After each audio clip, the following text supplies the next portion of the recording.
บรรยากาศยามเช้าตอนนี้เป็นเวลาประมาณ8 โมงเช้าตอนนี้กำลัง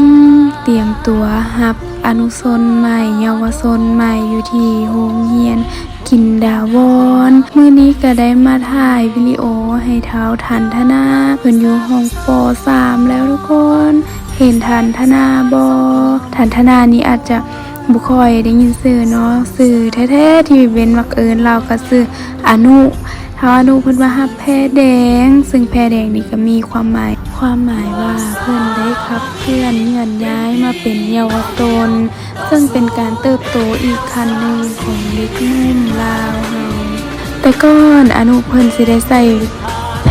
สีฟ้าเห็นบ่ทุกคนในคลิปเฮาก็จะมีนักเรียนน้องๆเพิ่นฮับแพสีฟ้าซึ่งเป็นระดับของการเติบใหญ่ขึ้นอีกระดับหนึ่งที่จะได้ฮับแพสีแดงซึ่งเป็นสัญลักษณ์ของเยาวชนลาว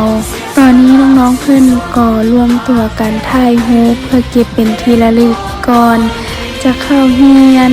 นี่ก็เป็นบรรยากาศที่อบอุ่นหลายของวัยหนุ่มลาวเฮาที่ได้ขับเคลื่อนเลื่อนย้ายมาเป็นเยาวชนนี่คือเยาวชนหน้าใหม่ของลาวเฮาทุกคนมีแต่คนน่าฮักทุกคนเห็นอนุบ่โตน้อยๆกระจ่อยอยู่เพิ่นมาแต่เช้าเพิ่นคือสิหิวข้าวแล้วแต่ก็คือว่าแหละใหญ่แล้วเป็นเยาวชนอดทนผ่านผ้า